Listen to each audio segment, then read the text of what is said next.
चलिए जानते हैं कितने दिनों तक ये तेल और वो आपका जो चूल्हा अगर ये झगड़ा 1 महीना और तक चलता रहा। चलिए अगला झटका जानते हैं। बिजली भी जाने वाली है और अब ईरान ने 5 से 6 हजार तक मैग्नेटिक भारत का लगभग 90% से भी ज्यादा एलपीजी गैस। चलिए थोड़ा सा पाकिस्तान के बारे में जानते हैं। रिपोर्ट करता है हालत ये आ गई है कि अब स्कूल तक बंद करने पड़ रहे हैं। यहाँ पे वहाँ उनके जितने, इसको छोड़िए कहाँ हम लोग फंस गए हैं। चलिए हम लोग अपने देश की बात करते हैं। पूरी दुनिया की इकोनॉमी एक छोटे से समुद्री गेट पे डिपेंड करती थी। नाम है उसका स्ट्रेट ऑफ हॉर्मोज। पहले यहाँ से करोड़ों बैरल्स ऑयल गुजरा करते थे, लेकिन अब वॉर की वजह से सब डिसरप्ट हो चुका है। पूरी तो पता ही है कि यूएस और ईरान के झगड़े से पूरी दुनिया में एक एनर्जी शॉक आ चुका है। और वो एनर्जी शॉक आया कहां से? तो strait of Hormuz choke point से। यहीं से ये सब हो रहा है। करीबन 20 मिलियन बैरल ऑयल रोज इस रास्ते से गुजरा करती थी, लेकिन अब इस दुनिया के चौक पॉइंट पे अब ये जाम लग चुका है। भारत भी इस स्टेट ऑफ हॉर्मोज पे डिपेंडेंट है। भारत का लगभग 90% से भी ज्यादा एलपीजी गैस वहीं से इंपोर्ट होता है। अब देखिए हमारे भारत की सरकार क्या डिसीजन लेगी। इंटरनेट पर आपने गैस के लंबी लाइनों को तो देखा ही होगा। अगर ये झगड़ा 1 महीना और तक चलता रहा तो उसके बाद आएगी फ्यूल की बारी। अब उसके लिए भी आपको लंबी लंबी लाइनें लगनी पड़ जाएंगी। हो क्या रहा है, स्टेट ऑफ हॉर्मोज के डिसरप्ट होने की वजह से पूरी दुनिया का लगभग 20% तक का ग्लोबल ऑयल और 25% तक का एलपीजी गैस ये सब डिसरप्ट हो चुका है। पहले कहाँ इस रास्ते से लगभग 129 शिप्स गुजरा करती थी, आज वो 129 से सीधे 4 हो गई हैं। उस रास्ते में मिलिट्री टेंशन होने की वजह से और तो और ईरान ने तो ये भी धमकी दे डाली कि अब वो वहां पे माइंस भी छाएगा समुद्रों में। ऐसा हो क्यों रहा? आज यूएस, इजराइल और ईरान के झगड़े का आज 15वां दिन है, लेकिन आज आज यूएस इजराइल ने मिलकर तेहरान पर हमला किया, आईआरजीसी के कमांड सेंटर पर हमला किया। और हुआ क्या उससे? और अभी तक लगभग ईरान में 1800 लोगों की जानें जा चुकी हैं।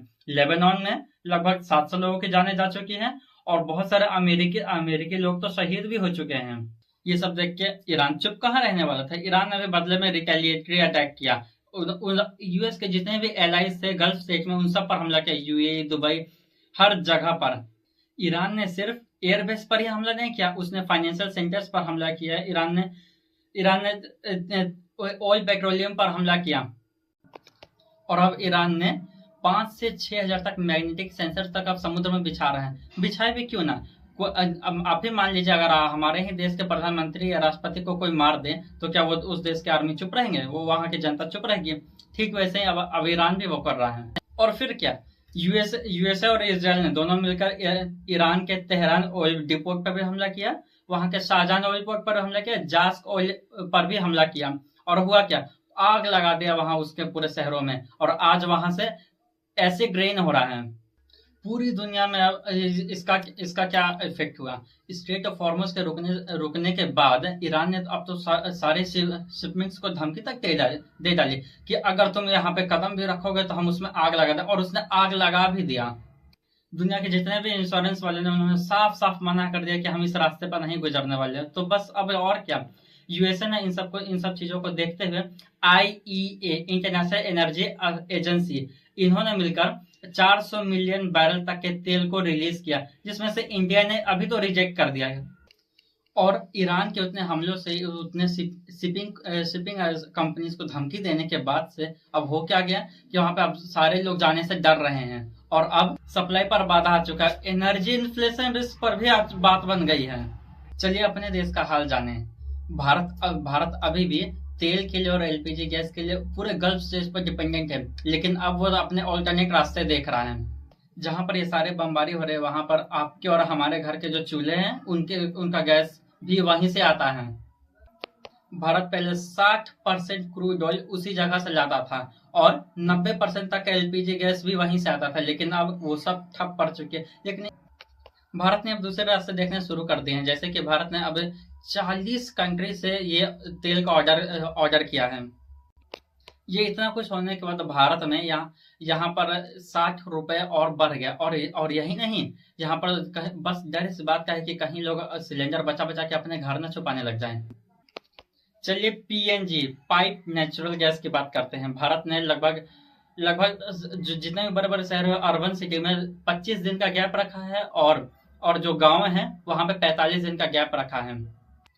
भारत का गैस नेटवर्क 25 से भी ज्यादा शहरों में कवरेज है, और उसका 95 से भी ज्यादा डिस्ट्रिक्ट्स में उनका कवर है। आपको पता है अभी भी आधे से ज्यादा शिप्स अभी वहीं उस स्टेट ऑफ हॉर्मोज के पीछे ही पड़े हुए हैं, और बाकी सब अभी भी लटके हुए हैं। लेकिन गवर्नमेंट ने भी अब इस सिचुएशन को मेजर करना स्टार्ट कर दिया और अपनी तरफ से कुछ डिसीजन भी लिए हैं। चलिए जानते हैं कितने दिनों तक ये तेल और वो आपका जो चूल्हा अब लॉन्ग लास्टिंग चलेगा। भारत का स्ट्रेटेजिक ऑयल रिजर्व लगभग 25 से 30 दिन का स्टोरेज है, जिसमें से अंडरग्राउंड में भी बहुत सारे रखे हुए हैं, और बस उसी दिन से। और हाँ, एक और आपको मैं बात बताना चाहूंगा, 9.5 दिन का एक इमरजेंसी प्लान रखा होता है गैस, जो जमीन के अंदर होता है। अगर कमर्शियल तेल और स्ट्रेटेजिक शॉर्टेज को मिला दिया जाए तो लगभग हमारे देश के पास 74 दिन का नेशनल रिजर्व है। हमारे देश का डेली ऑयल डिमांड है लगभग 50 लाख बैरल्स पर डे। जब डिमांड जान गए तो अब चलिए ये भी जान लेते हैं कि ये सारे गैस रखे कहाँ होते हैं। तो ये रखे होते हैं port terminals, bottling plant networks में। और हाँ, एक और बात जान के आपको खुशी होगी कि हमारे देश के पास लगभग 114 साल तक का कोयले का रिजर्व है। क्योंकि अभी अभी ठंड का मौसम गुजरा है तो बस अब गैस का डिमांड और भी ज्यादा बढ़ गया। लेकिन जरा एग्रीकल्चर की तरफ देखते हैं, वहाँ क्या हो रहा है। वहाँ अभी तक फसल की बुआई ढंग से स्टार्ट भी नहीं हुई, और अभी से ही एनर्जी की डिमांड बढ़ गई है। चलिए अगला झटका जानते हैं, बिजली भी जाने वाली है। आईईसीसी ने प्रोजेक्शन लगाया कि अगर क्योंकि ये झगड़ा स्टार्ट हो चुका है, और अगर आगे झगड़ा बंद ना भी हो या ये सब कुछ वापस भी सही हो जाए, तो फिर भी 20 से 40 गीगावाट तक का शॉर्टेज हो सकता है अगले साल। इसका मतलब हो सकता है अगले साल की अगले शाम गया। खाद का भी उत्पादन अब खतरे में आ चुका है, क्योंकि अब यूरिया को बनाने के लिए जो गैस की जरूरत है, अब तो वो प्रायोरिटी सेक्शन में है भी नहीं। किसी को ऐसा लगा कि कहीं पहले मेरा गैस ना खत्म हो जाए, अगर खत्म हो गया तो फिर हमारी बारी है। इस आफत के वजह से पूरी दुनिया को सबको ये झेलना पड़ रहा है। और हाँ, यही नहीं, जो जितने भी इंडस्ट्री, जितने होटल्स, रेस्टोरेंट, सबसे ज्यादा तो उन लोग पर बात बन चुकी है, क्योंकि उनको तो डेली गैस चाहिए। और अब उनका क्या, क्योंकि अब तो उनको प्रायोरिटी सेक्शन में भी नहीं रखा गया है। सबसे ज्यादा प्रायोरिटी सेक्शन में हमारे डोमेस्टिक मार्केट को रखा गया है। महंगाई भी बढ़ने का दर है। इसका मतलब अब की बार 90 पार, क्या रुपया, हमारा रुपया भी गिरते जा रहा है। सबसे ज्यादा घाटी के नाले में डुबकी ये गल्फ स्टेट्स लगाए हुए हैं। वो कैसे, यूएई, कतर, ओमान, दुबई, ये जितने भी, सऊदी अरेबिया, ये जितने भी है, इन सब का एक्सपोर्ट अब खतरे में आ चुका है। क्योंकि अब जब इतना कुछ हो रहा है तो वो अपने से भेजे कैसे। अगर कोई भी जाए तो ईरान उस पर बम मार देगा। और हाँ, वैसे भी ईरान तो वहां पे 5 से 6 हजार मैग्नीट्यूड की सेंसर लगा चुका है। इस झगड़ा का छींटे हमारे एशिया पर भी पड़ा है। इंडिया का तो आपको बता दी, लेकिन चाइना का क्या। चाइना को तो जाने की अनुमति है, चाइना को तो इससे कोई दिक्कत नहीं। फिलीपींस, साउथ कोरिया, जापान, इन सब का तेल रिजर्व खतरे में आ चुका है। यूरोप में भी इस इन्फ्लेशन का खतरा है। और तो और वो उन लोग को ज्यादा इन सब चीजों पर डिपेंडेंट नहीं है, क्योंकि वो उन लोग के पास ऑल्टरनेटिव रास्ते हैं तेल लेने के लिए। लेकिन डर के माहौल में तो डेवलपिंग नेशंस जी रहे हैं। वो कैसे, क्योंकि उनके पास न उतना तेल है, न उतना गैस है। ये लोग आधी से ज्यादा चीजें गल्फ स्टेट से ही इंपोर्ट करते हैं।